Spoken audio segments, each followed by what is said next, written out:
एक दुकानदार के हाथ की पकौड़ियाँ बहुत मशहूर थी। हमेशा उसके दुकान पर भीड़ लगी रहती थी।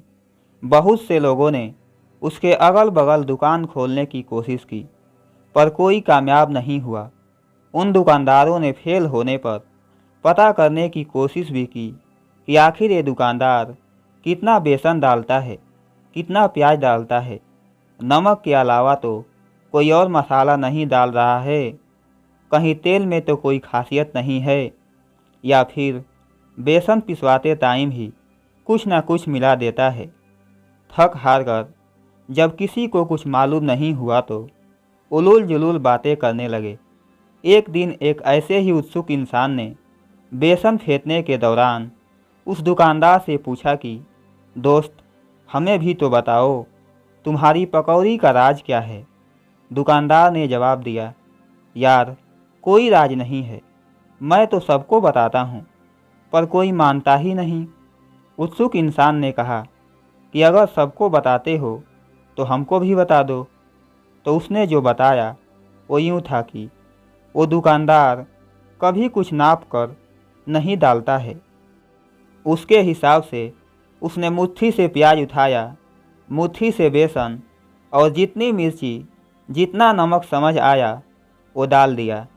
उत्सुक आदमी ने ये सुनकर कहा कि यार, इतना आसान तो नहीं होगा, कुछ तो होगा जो अलग करते हो तुम। दुकानदार बोला, हाँ, एक चीज़ है, मैं हमेशा तेल देखता हूँ। उत्सुक इंसान और उलझन में आकर पूछ बैठा कि तेल देखता हूँ, क्या मतलब? मैं समझा नहीं। तो दुकानदार ने आगे कहा कि खेल बेसन के घोल का ही नहीं, असल में मैं कढ़ाई में तेल डालकर उसे गर्म होने देता हूँ, और जब मुझे लगता है कि अब पकौड़ी मुझे डालनी चाहिए तो फिर मैं डालता हूँ, और जब मुझे लगता है कि अब निकालने का वक्त है तो मैं पकौड़ी निकाल लेता हूँ। और यही बात दूसरों से भी कहता हूँ, पर उनके अंदर इतना सब्र ही नहीं है कि वो बैठकर तेल देखते रहें।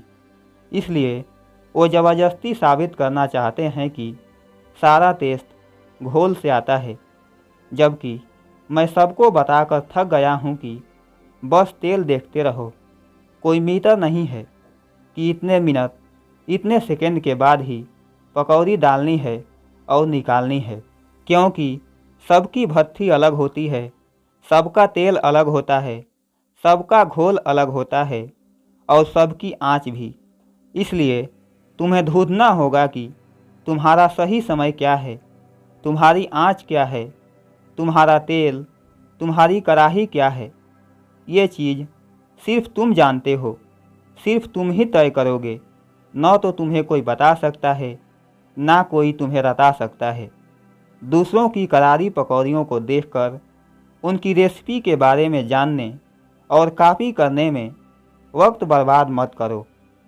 मेरे प्यारे दोस्तों, ये कहानी आपको कैसी लगी? आप अपनी राय कमेंट बॉक्स में दे सकते हैं।